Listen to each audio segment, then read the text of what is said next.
Good morning बच्चों। Class BSc second year और BSc BEd third year के लिए ऑर्गेनिक केमिस्ट्री का हमारा टॉपिक चल रहा है कार्बोक्सिलिक एसिड, और जिसके 20 नंबर पार्ट तक हमने कर लिया था। आज हम 21 नंबर पार्ट की बात कर रहे हैं। हमारा जो टॉपिक चल रहा था वो था असंतृप्त कार्बोक्सिलिक एसिड। असंतृप्त कार्बोक्सिलिक एसिड के बनाने की विधि हो गई थी, इसकी रासायनिक अभिक्रियाएं चल रही थी। रासायनिक अभिक्रियाओं की हम बात कर रहे थे, और जिसमें हमने पहले इलेक्ट्रॉन्स ने योगात्मक अभिक्रिया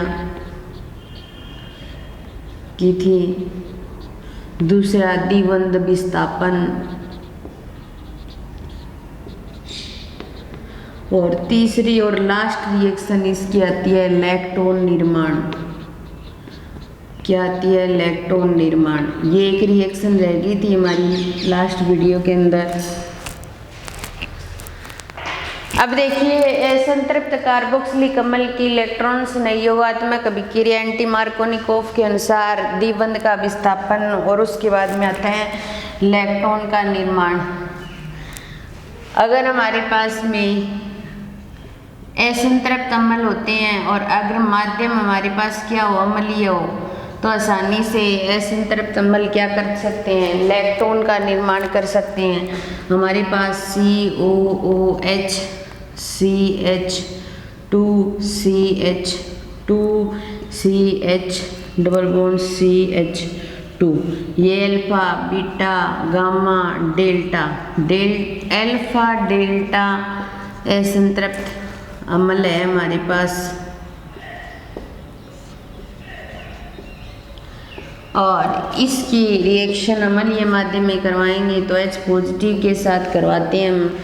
ये H इस कार्बन के साथ जुड़ जाता है तो क्या बनता है? CH3, और CH पर क्या आ जाता है? Positive charge. फिर आगे ये CH2, फिर आगे वाले CH2 को यहाँ लिख देते हैं। फिर C डबल बॉन्ड O, और इसके साथ O और H इस तरीके से जुड़ जाता है। फिर ये अपने इलेक्ट्रॉन यहाँ भेजता है इसके पास, और यहाँ भेजने से CH3 CH CH2 CH2 और C डबल बॉन्ड O और O और H, ये इलेक्ट्रॉन यहाँ जाते हैं तो इसके साथ बॉन्डिंग हो जाती है। इसके पास एक लोन पेयर बचता है और इस पर पॉजिटिव चार्ज आ जाता है। फिर ये अपने इलेक्ट्रॉन यहाँ देता है। जो H पॉजिटिव हमने शुरू में अंदर भेजा था वो वापस बाहर निकल जाता है, और वापस बाहर निकल करके CH3 CH CH2 ये O और CH2 और C डबल बॉन्ड O क्या बन जाता है? लैक्टोन। तो इस तरीके से असंतृप्त अम्ल लेकर के हम क्या कर सकते हैं? लैक्टोन का निर्माण कर सकते हैं अम्लीय माध्यम में। अम्लीय माध्यम में करवाया तो ये H जा करके इस कार्बन के साथ जुड़ गया, तो यहाँ पर CH3 आ गया और इस कार्बन पर पॉजिटिव चार्ज आ गया। फिर इसने अपने इलेक्ट्रॉन यहाँ ट्रांसफर किए, बॉन्डिंग हो गई और ऊपर पॉजिटिव चार्ज आ गया। H पॉजिटिव बाहर निकला और लैक्टोन बन गया। इसके साथ ही हमारा असंतृप्त अम्ल कंप्लीट हो गया। लास्ट क्लास में इसकी एक रिएक्शन रह गई थी, वो भी करवा दिया आपको। अब इसके अंदर नेक्स्ट हमारा टॉपिक आता है डाइकार्बोक्सिलिक अम्ल। क्या आता है? हमने बहुत सारे अम्ल पढ़े और इसके अंदर ये लास्ट ही टॉपिक है डाइकार्बोक्सिलिक अम्ल। और डाइकार्बोक्सिलिक अम्ल के अंदर ही एक ब्लोम का नियम है, बस वो करके उसके बाद में इस चैप्टर का समापन करेंगे। तो शायद इस क्लास के बाद में नेक्स्ट क्लास में हमारा ये चैप्टर पूरा हो जाएगा। अब आता है डाइकार्बोक्सिलिक अम्ल, इस चैप्टर का लास्ट टॉपिक डाइकार्बोक्सिलिक अम्ल।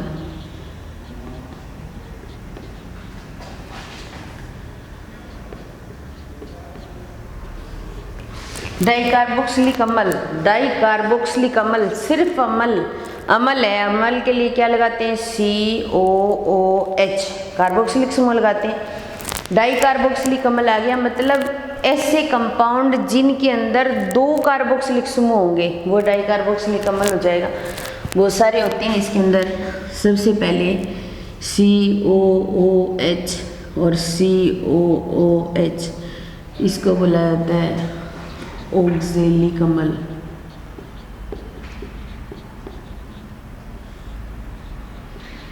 ऑक्जेलिक अम्ल, और इसी को ही ऑक्जेलिक एसिड बोलते हैं। ठीक है। दूसरा आता है ये कार्बोक्सिलिक समूह, इनके बीच में क्या लगा देते हैं, ये कार्बोक्सिलिक समूह और ये कार्बोक्सिलिक समूह, क्योंकि प्रत्येक डाई कार्बोक्सिलिक के अंदर 2 कार्बोक्सिलिक समूह तो आएंगे, इनके बीच में हम क्या कर देते हैं, एक CH2 जोड़ देते हैं, तब ये मेलोनिक एसिड बन जाएगा। मेलोनिक अम्ल बोल देते हैं इसको, और या इसको बहुत जगह काम में भी लिया है, या मेलोनिक एसिड बोलते हैं इसको। ठीक है। अब हमने क्या किया, 2 कार्बोक्सिलिक समूह के मध्य एक CH2 लगाया। अब हमारे मन में बात आ गई कि 2 लगा कर देखते हैं, एक CH2 यहाँ लगा देते हैं और एक CH2 यहाँ लगा देते हैं और इन दोनों को आपस में जोड़ देते हैं, तो क्या बन गया, सक्सिनिक अम्ल। क्या बन गया भाई, सक्सिनिक अम्ल। ठीक है, या फिर सक्सिनिक एसिड बोल सकते हैं। अब हमारे मन में आया कि 2 कार्बोक्सिलिक समूह के मध्य 2 CH2 लगा देते हैं, अब सक्सिनिक एसिड हो गया, और सक्सिनिक एसिड के मध्य एक CH2 और लगा देते हैं। हमारे मन में आ गया कि इसके मध्य और लगा देते हैं, तो ये कार्बोक्सिलिक समूह और इस कार्बोक्सिलिक समूह के साथ CH2, और ये कार्बोक्सिलिक समूह और इस कार्बोक्सिलिक मध्य CH2, ये हमने सक्सिनिक एसिड।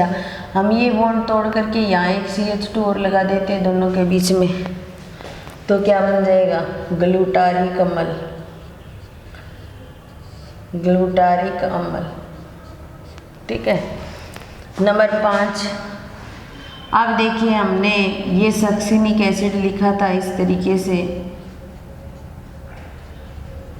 ये सक्सिनिक एसिड था, हमने ये बॉन्ड तोड़ करके एक लगाया था CH2, अब 2 लगा देते हैं, तो क्या बन जाएगा, एडिपिक एसिड या एडिपिक अम्ल। ये तो ग्लूटारिक एसिड, और ये बन जाएगा एडिपिक एसिड। ठीक है। ये सारे क्या हैं, डाई कार्बोक्सिलिक अम्ल हैं। 5 प्रकार के हमने डाई कार्बोक्सिलिक अम्ल पढ़े। बनाने की विधि करेंगे तो हम किसी की स्पेशल नहीं करेंगे कि भी ऑक्जेलिक एसिड बनाने की विधि है, ग्लूटारिक एसिड बनाने की विधि है। जब हम बनाने की विधि करेंगे तो हम डाई कार्बोक्सिलिक अम्ल के बनाने की विधि पढ़ेंगे, उसके अंदर इनमें से कोई अम्ल बन जाएगा तो वो डाई कार्बोक्सिलिक अम्ल होगा। तो सबसे पहले हमने क्या लिखा, जब हमारे पास 2 कार्बोक्सिलिक समूह आपस में जुड़े रहते हैं तो ऑक्जेलिक एसिड होता है, इनके बीच में एक CH2 लगा देते हैं तो मेलोनिक एस्टर बन जाता है, और इनके बीच में जब 2 CH2 लगा देते हैं तो सक्सिनिक एसिड बन जाता है, और जब 2 सक्सिनिक एसिड के मध्य एक CH2 लगा देते हैं तो ग्लूटारिक एसिड बनता है, और जब सक्सिनिक एसिड के मध्य 2 CH2 लगा देते हैं तो क्या बन जाता है, एडिपिक एसिड बन जाता है। तो ये हमारे थे डाई कार्बोक्सिलिक अम्ल।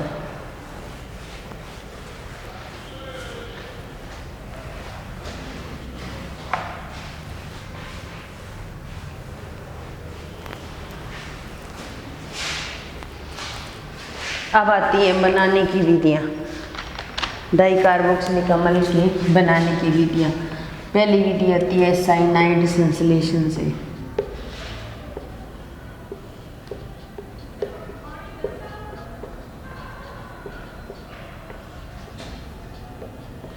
साइनाइड संश्लेषण से सबसे पहले हम क्या करेंगे, साइनाइड संश्लेषण के अंदर डाई हैलाइड्स लेंगे और डाई हैलाइड की KCN के साथ रिएक्शन करवाएंगे तो साइनाइड्स की फॉर्म में आ जाएंगे।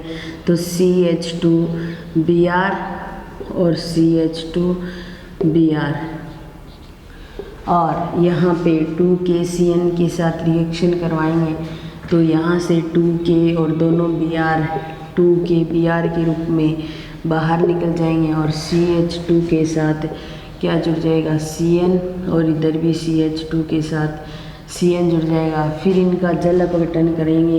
एक साइनाइड का जल अपघटन करने के लिए 2 चाहिए, तो 2 का करने के लिए हमें 4, और यहाँ से 2NH3 बाहर निकल जाएगी, और इस कार्बन के साथ बचा हुआ दोनों ऑक्सीजन और एक हाइड्रोजन इस तरीके से जुड़ जाएंगे। तो CH2 साइनाइड ग्रुप किस में चेंज हो जाएगा, कार्बोक्सिलिक ग्रुप में। अब देखो, जब हमने डाइकार्बोक्सिलिक अम्ल समूह के मध्य एक CH2 लगाया तो मेलोनिक एस्टर 2 लगाए थे, तो हमने क्या बनाया था, सक्सिनिक एसिड। तो हमें क्या प्राप्त होता है, सक्सिनिक अम्ल।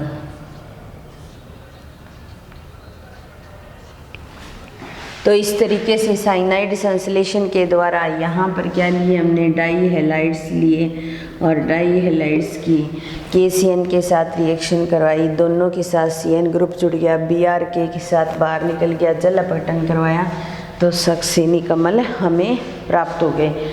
अब दूसरी विधि आती है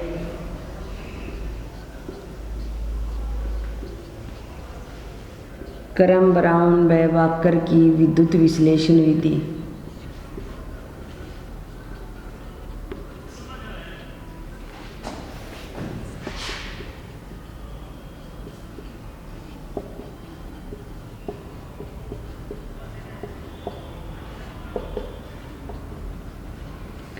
क्रम ब्राउन की बाकर विद्युत विश्लेषण विधि। इस विधि के अंदर क्या करते हैं, अपने पोटेशियम एथिल मेलोनेट लेते हैं और उनका विद्युत अपघटन करवाते हैं। विद्युत अपघटन करवाएंगे तो ये देखिए COK और यहाँ पे COOC2H5 2 लेंगे यहाँ पर, ठीक है। और इसको बोला जाता है पोटेशियम एथिल मेलोनेट।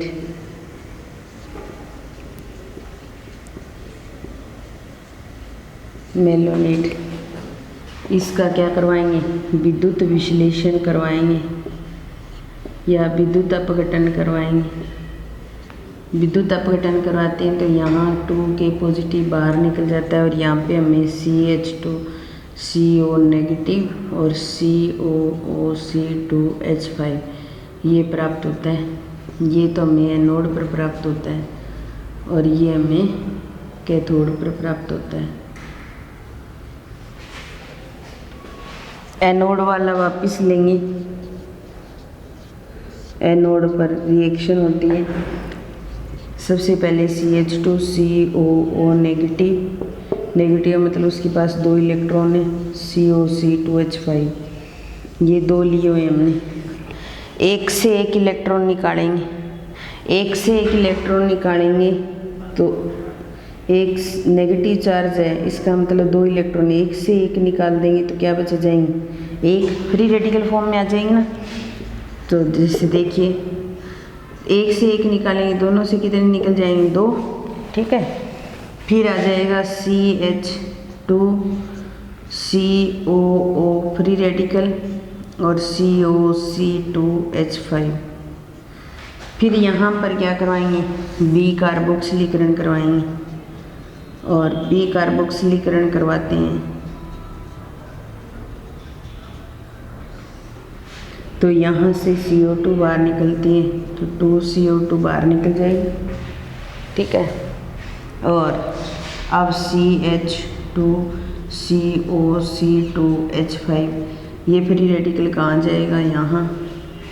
और एक ऐसा ही हमारे पास यहाँ नीचे हो और इस पर फ्री रेडिकल हो, इस पे फ्री रेडिकल आपस में बॉन्डिंग कर लेंगे तो इस तरीके से जुड़ सकते हैं।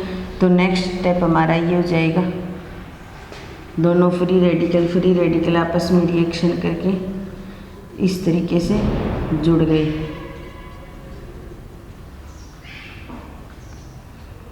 और जुड़ने के बाद में इनका क्या करवाएंगे, जल अपघटन करवाएंगे।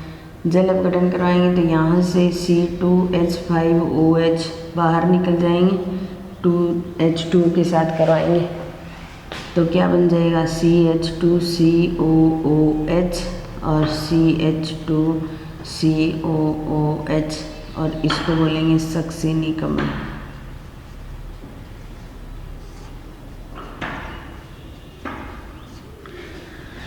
क्या बोलेंगे, सक्सेनी कमल। तो इस प्रकार साइनाइड संश्लेषण के द्वारा और करम ब्राउन बाकर की विद्युत विश्लेषण विधि द्वारा हमने क्या किया, दोनों के द्वारा सक्सेनिक एसिड बना लिया। डाइलाइड लिए KCN के साथ करवाई, KBr बाहर निकल गया, फिर जल अपघटन करवाया तो सक्सेनिक एसिड। करम ब्राउन व बाकर की विद्युत विश्लेषण विधि में पोटेशियम एथिल मेलोनेट लिया, विद्युत विश्लेषण करवाया तो ये तो एनोड पर प्राप्त हो गया, ये क्या हो गया, कैथोड पर प्राप्त हो गया।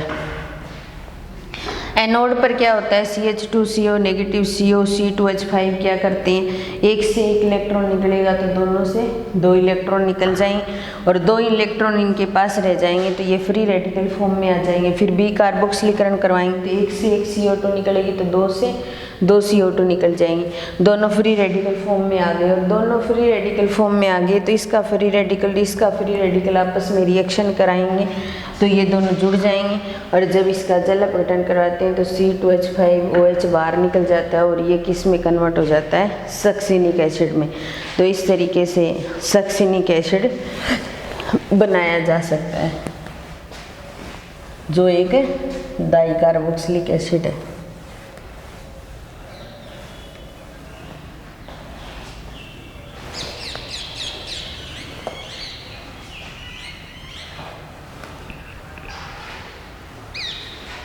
उसके बाद में 3 नंबर मेथड आता है स्करिय मेथिलीन समूह युक्त यौगिकों से।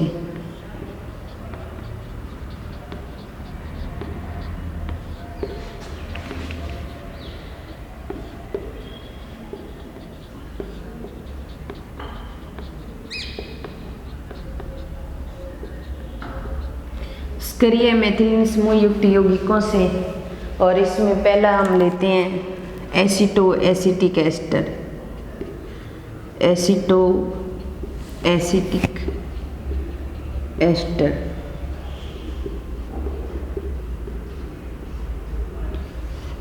ये लेंगे।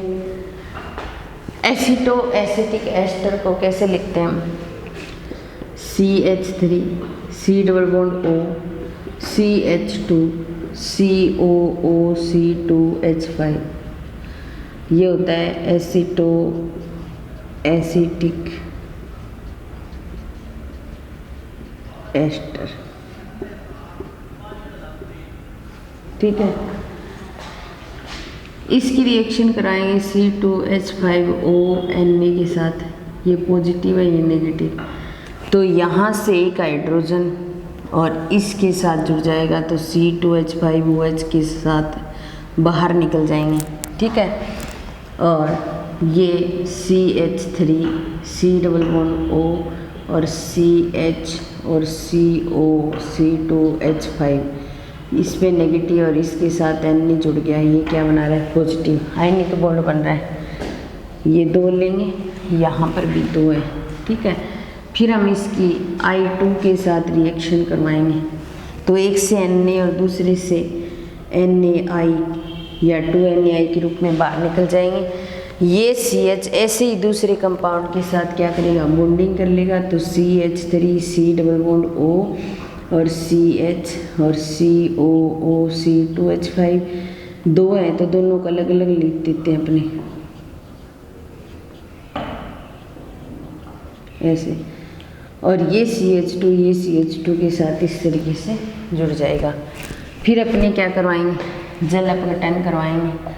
जल अपघटन करवाएंगे तो ये ग्रुप वैसे बाहर निकल जाएगा और ये ग्रुप बाहर निकल जाएगा। बीच वाला तो किस में कन्वर्ट हो जाएगा, सक्सेनी कमल में। ठीक है, ये बन गया सक्सेनी कमल। और जो बाकी बचा हुआ है एक तो एसिटिक एसिड में कन्वर्ट हो जाएंगे और दूसरा C2H5OH में कन्वर्ट हो जाएंगे। तो हम ऐसा कह सकते हैं ना, एसिटो एसिटिक एस्टर से सक्सिनिक एसिड का निर्माण करना, मेथिलीन समूह वाले यौगिकों में सक्सिनिक अम्ल का निर्माण करना। सक्रिय मेथिलीन समूह वाले यौगिक जो होते हैं उसमें सबसे पहले एसिटो एसिटिक एस्टर लिया, C2H5O नेगेटिव Na की प्रेजेंस में रिएक्शन कराई, C2H5OH बाहर निकल गया और यहाँ से H या Na जुड़ गया, दो हैं I2 के साथ रिएक्शन 2Na के रूप में, ये दोनों आपस में जुड़ जाएंगे, फिर जल अपघटन करवाएंगे तो एसिटिक एसिड बाहर निकल जाएगा और C2H5OH भी बाहर निकल जाएगा और हमें क्या प्राप्त हो जाएगा, सक्सिनिक एसिड। इसमें दूसरा आता है मेलोनिक एस्टर से, ये सक्रिय मेथिलीन समूह युक्त यौगिक होते हैं, एसिटो एसिटिक एस्टर और मेलोनिक एस्टर। मेलोनिक एस्टर को इस तरीके से शो करते हैं अपने, मेलोनिक एसिड के साथ C2H5OH जुड़ा होता है तो उसको मेलोनिक एस्टर बोला जाता है। क्या बोला जाता है अभी, मेलोनिक एस्टर बोला जाता है। तो देखिए ये है मेलोनिक एस्टर, 2 लिंगियम और मेलोनिक एस्टर 2 लेकर के और इसकी रिएक्शन करवाएंगे हम C2H5ONA, ये नेगेटिव और ये पॉजिटिव, और यहाँ से C2H5OH बाहर निकल जाएंगे। ठीक है, तो इसके साथ क्या जुड़ जाएगा, CH और Na, ये नेगेटिव और ये पॉजिटिव, दो हैं ये, और इसके साथ COC2H5 जुड़ा हुआ है और इधर भी COC2H5 जुड़ा हुआ है। फिर हम क्या करवाएंगे, CH2I2 के साथ रिएक्शन करवाएंगे। ठीक है, तो ये NaI के रूप में बाहर निकल जाएंगे और इसके साथ CH2 इसके साथ जुड़ जाएगा COC2H5 और एक के साथ 2 जुड़े हुए हैं तो इसको ऐसे लिख देंगे। फिर नीचे वाला CH2CH COOC2H5 की ट्वाइस, फिर जल अपघटन करवाएंगे तो 4C2, ये C2H5 और ये C2H5 दो बाहर निकलेंगे, यानी कि 4 निकल जाएंगे बाहर। ठीक है, तो यहाँ बचेगा CH2CH और COOH, 2 बच जाएंगे यहाँ पे, और ये भी किस में कन्वर्ट हो जाएंगे, 2 में, ये 2 में कन्वर्ट हो गए। फिर क्या करवाएंगे, बी कार्बोक्सिलीकरण करवाएंगे।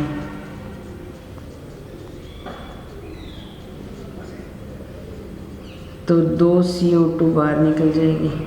ठीक है, एक ऊपर वाले से एक नीचे वाले, ऊपर वाले में से जब 2 CO2 बाहर निकलेगी तो एक हाइड्रोजन बचेगा, वही CH के साथ जुड़ जाएगा, और नीचे वाले में भी ऐसा ही होगा, और इसको बोलेंगे एडिपिक एसिड, एडिपिक अम्ल। तो हम ऐसे कह सकते हैं मेलोनिक एस्टर से एडिपिक अम्ल का निर्माण।